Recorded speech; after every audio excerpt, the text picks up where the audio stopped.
This video is going to cover the Fulcrum Indexer, installing it using a Docker container on an Ubuntu Linux operating system. So Fulcrum is an indexer, and an indexer is like a search engine that crawls a blockchain, whereas the full node only keeps track of transactions. The Fulcrum Indexer keeps track of address balances, address transaction histories, and UTXOs. And these are really important pieces of software for other higher level pieces of software up the stack would need, like wallet applications. So Fulcrum is a very important piece of infrastructure. So I'm going to show how to set it up as part of the cache stack on a cache box. And so I'm actually remotely logged into my cache box here. And if I look at the different processes, I've got my full node running in its Docker container, and I've got a block explorer uh, operating this Docker container. So the next level up is the Fulcrum Indexer. That's the next piece of infrastructure I want to run. So I'm going to show how to install it from scratch. First is to go to the GitHub repo. So that is on GitHub under the permissionless software foundation in a repository called Docker Fulcrum. And I'm just going to walk through the README here. So first I'll clone this repository.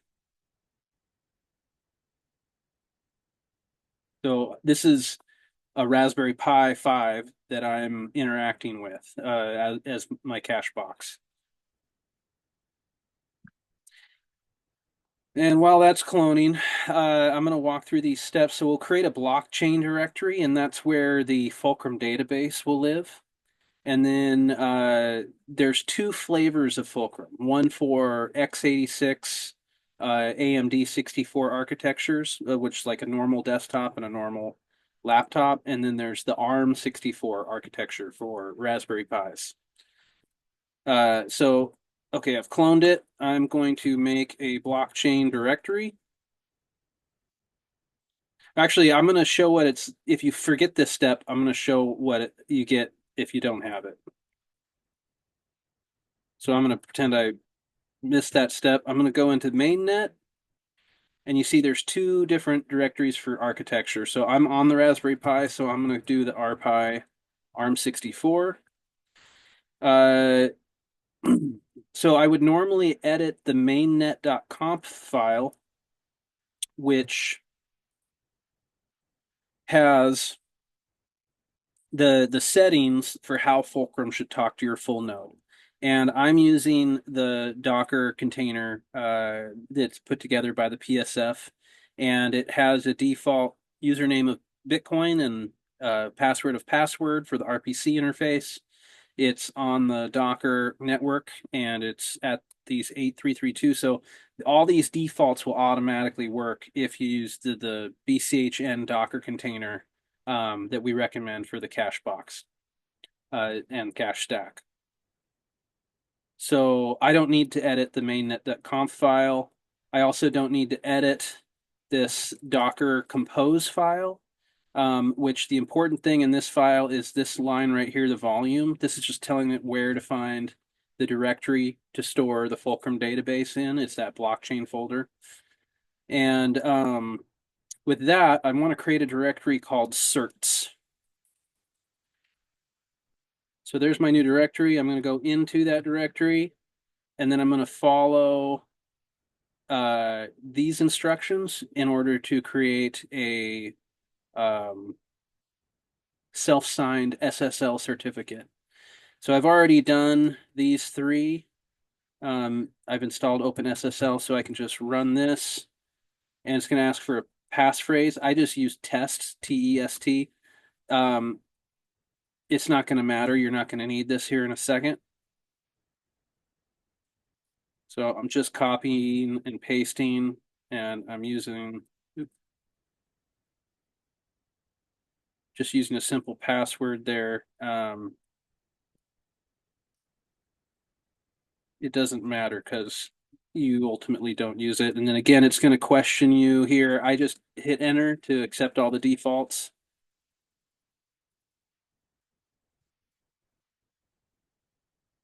Just copying and pasting, and at the end of it, you'll be left with this server.cert and server.key files. These are the things that you need, and they're only used for Fulcrum to communicate internally to the REST API. They're not used externally. So that's why none of this stuff really matters. You just need to have these files, and you don't really need to understand what these commands are or what they do. Okay, so all of the prerequisites have been met, and now we can build the container. So I'm going to go up one directory from the certs folder where that Docker compose YAML file is, and I'll just do Docker compose build. And it's going to build the container. This would normally take longer, but I already built it. So for the sake of demo, it went really fast. But the Docker container is now up and or built, and now I can bring the container up with Docker compose up -d. And there's two Docker containers. One is Fulcrum-mainnet, that's the Fulcrum Indexer, and then Fulcrum REST API is a REST API wrapper so that we can interact with Fulcrum using a normal REST API or like a Web 2 type standard. But if we look at the logs for Fulcrum mainnet, we'll see that there's these errors. And that's because we didn't create the blockchain folder. This is what you'll see if you skip that first step of creating the blockchain folder. So I'm going to bring the containers down.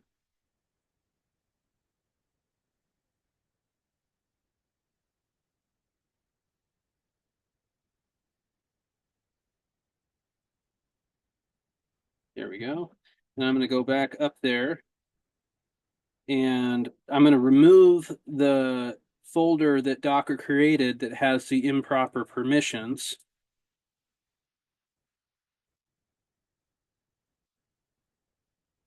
And I'm going to recreate that same folder, but now it has the proper permissions. So now I can bring the container back up. And when I look at the logs, we now see that it's looking much better. There's no errors. This is what you should see when it's up and running successfully. Right now, it's saying it's processing, so it's downloading blocks from the full node and crawling them just like a search engine would crawl the internet, and it's indexing those blocks. So you need I should have started out with this. You need a fully synced full node to run this software. You can't run it until your full node has been fully synced. Then once the full node's fully synced, you can run this. This will take another, day to a couple days, depending on your hardware, to fully sync the Fulcrum Indexer, and then you'll have the full node and the Fulcrum Indexer fully synced.